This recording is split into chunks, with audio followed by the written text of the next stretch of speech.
Alors, nous continuons la correction de notre petit dossier, les CP, que je vous avais donné cette semaine. Alors là, nous allons construire les compléments à 5. Nous avons la maison du 5, c'est-à-dire qu'il va falloir trouver les compléments, c'est-à-dire compléter pour obtenir à la fin 5. D'accord? 5, c'est le résultat. Hein, c'est important. 5, c'est le résultat que vous devez obtenir, je mets un peu de couleur, à la fin. Donc, et là j'ai des additions, vous voyez le signe plus, toutes les additions à la fin doivent être égales à 5.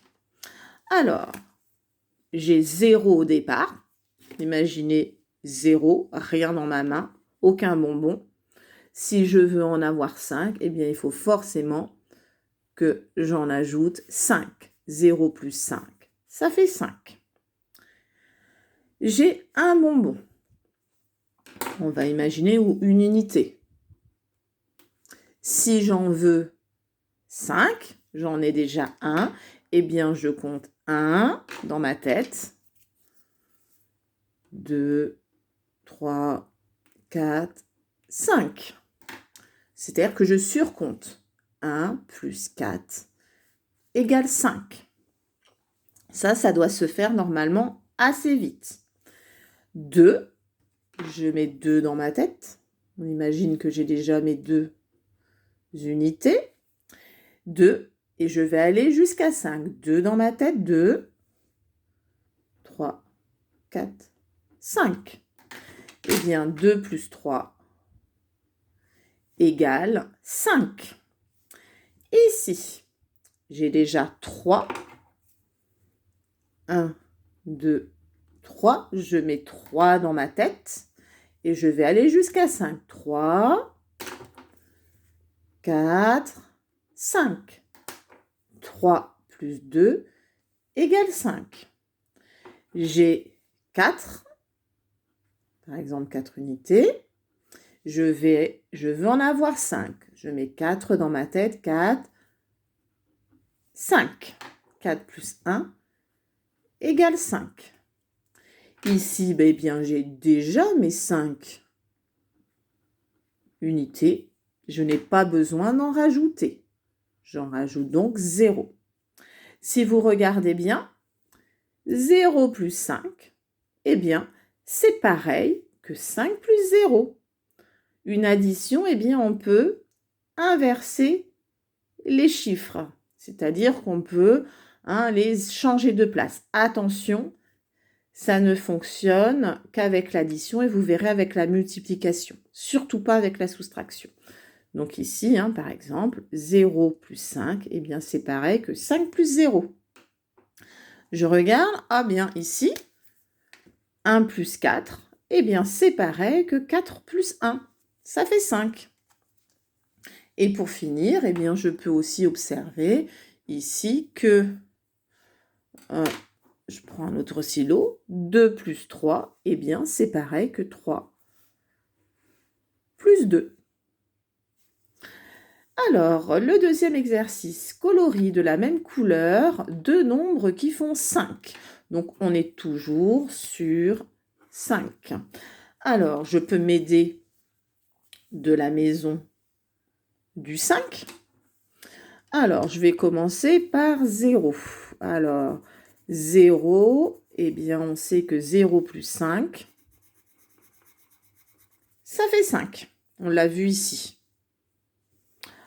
Ensuite, je sais que 1 plus 4, c'est égal à 5. J'utilise ma maison ou je calcule dans ma tête, c'est encore mieux. Je sais que 2 plus 3, ça fait 5. 2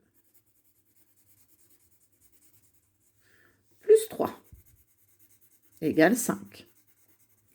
Je sais, alors il faut que j'ai assez de couleurs. Je sais que 3 plus 2, ça fait 5. Donc 3 plus 2. Ensuite, je sais que 4 plus 1, c'est égal à 5. Et pour finir, eh bien, je vais prendre une couleur parce que j'en avais pas prévu assez, du marron. Eh bien, je sais que 5 plus 0 est égal à 5. Voilà pour cet exercice. Maintenant, nous avons une résolution de problème. Alors, je vous lis le problème, mais vous pouvez commencer, en tout cas, mes CP, à lire vous-même le problème. Il y a, en plus, ça c'est il y a un mot-outil, des mots-outils qu'on utilise souvent. Il y a 5 poissons dans l'aquarium. Combien de poissons sont cachés par le chat? Donc, regardez. On en voit 2. Ceux-là, ils sont là. On en voit 2. Il faut savoir, il faut trouver ici ce qu'il manque pour en avoir 5.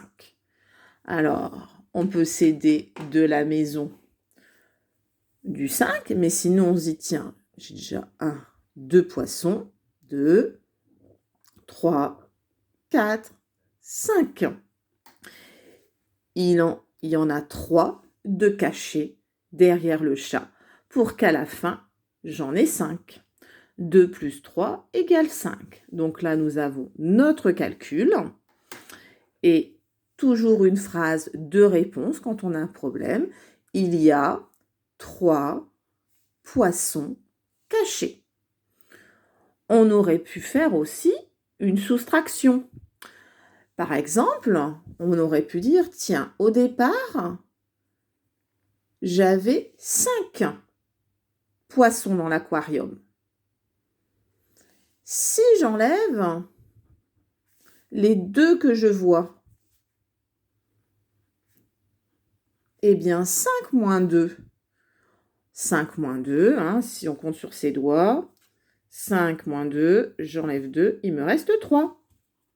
C'est la différence. Ça permet aussi de vérifier, regardez, qu'on a le bon résultat. Voilà, il y avait donc en tout dans cet aquarium 5 poissons. Et le chat, eh bien, il en cache 3. Voilà pour cette fiche d'exercice.